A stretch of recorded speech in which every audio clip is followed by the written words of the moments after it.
I wanted to talk about the EU energy crisis. Is my audio good? Yep, pretty good. Okay. This is scripted, so it might sound weird. But anyways, I don't know how much you guys have been talking about it because I've been in Europe for the past 2 weeks. But essentially, Germany is basically deciding whether they're going to restart their nuclear power plants, which they haven't been running in the same capacity that would be able to like fuel the entire country for the past like 3 decades. They've been trying to decommission them. So it's a very like, I don't want to say dangerous because there's definitely a safe way to do it, but politically it's very dangerous. And a lot of the nuclear energy experts are saying that like they wouldn't, if they were to put it at the entire like capacity to fuel the entire country of Germany without okay, sorry, I'm getting a bit mixed up right now. Let me take a second here. Essentially what they're saying is they're going to replace their gas, what they're usually, sorry. Let me just try and see if I can help you out. They complement their solar and renewable programs with gas, which because of Russia's been basically embargoing sending them gas, they're contemplating replacing that with nuclear. Yes, essentially. And the issue with that is that Germany buys a lot of their uranium from countries in the Russian Commonwealth, and that would require them to like loosen sanctions on Russia in order to buy that uranium. And so they're kind of at a crossroads right now because their strategic oil reserves are pretty much full, and they can't really buy any more oil. And if they do buy any more oil, that would also require them either to buy from OPEC.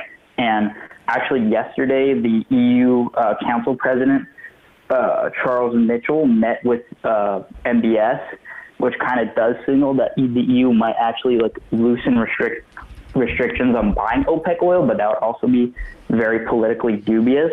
The other alternative is that they could loosen sanctions on Russia and start buying Russian oil. Obviously, due to the Ukraine conflict, that would be very difficult. And seeing as Ukraine is making like massive gains in the past few weeks, morale is like really high among Ukrainian people. And if they were to sign some sort of early peace treaty, that would be like seen as a surrender essentially. Yeah. However, a lot of these EU countries are going to like, they already are seeing massive increases in energy prices, not crisis. I think Germany is seeing a 3 to 4 times increase by the winter in energy prices. And obviously that's not going to go over well with consumers. I know the UK is doing a windfall tax, but that's only going to last a little bit longer. I imagine that it's not going to be a sustained thing that's going to continue for the next like 6 or 7 months, because like coming to spring, they're not going to have like the ability to keep using their strategic oil reserves. And that also is going to cut into like their manufacturing base, which is going to be like disastrous for the rest of their economy. Honestly, I really don't know what the EU is going to do now. I mean, they could try and force Ukraine into an early peace treaty, but that's going to be, it's going to be really difficult to do that. Right. And I think there's going to be a massive political crisis coming to the EU very soon. Nothing that you're saying seems outlandish to me in terms of like making that guess. I mean, there's definitely going to be some type of pressure point, and we're going to get into winter and it's going to become more of a problem. We're going to have to see. I mean, I wouldn't be surprised. My guess is the way that EU or NATO and the United States is going to go is they're going to redouble efforts. We're going to see more money pour into Ukraine now because they have, the success is going to be basically like, I don't know, the way that proof of concept works for investors. And they're going to try and defeat Russia. They're going to try and do it swiftly, but we'll see. I appreciate the call. Yeah. Well, can I say one more thing on that? I don't know if you saw the clip, but it's been trending on Twitter. It was a clip of some, basically the Russian state military TV, which has like a bunch of political commentators come on it.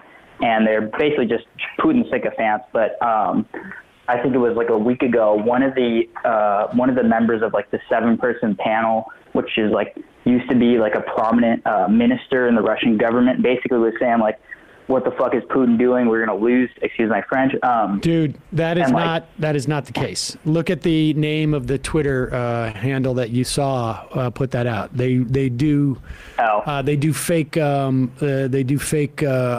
translations. My apologies. Yeah, be careful. Be careful when you see stuff like that. Be careful. Read every single one of those comments. If you see something like that doesn't make sense to you, like how is this guy able to say this on Russian TV? Be this explicit? Read all the comments. Look at who's put it out there. Find out. And you got to do that homework when you're looking at stuff like that. But appreciate the call. Yeah, thank you. Sorry about that. No worries. Yeah. No worries. That's what we're here for. Well, that's part of the reason why we're here for. Oh, so the other is to make fun of Steven Crowder. That was not authentic. That translation. I didn't even. It was too long of a clip, so I didn't look into it. But I just saw people. Well, if you thought that was real, we should have played that. I mean, it was astonishing. No, that is like that was like what is it, the Hitler thing that they do? Oh, like the downfall. Yeah, that was a downfall thing. Oh, I can't believe that you knew what video he was talking about right away. Well, I mean, it made the rounds. Yeah, I saw it. I haven't seen it. And you watch it first, and you're like, holy crap, and then you're like, wait a second. Holy crap. And then you got to check it out. Holy crap is right. Serious Business says the Discord is 25 people shy of 7,000. Whoa. That's massive. Join the Discord. We got to get a vertical about ESVN. I wonder if there already is one. There already is. I don't even know what the hell a vertical is, but like one thing. I made up vertical. I don't even think that's a term. Okay, one thing at a time. We'll get there. All right. I was feeling very put upon. Sorry.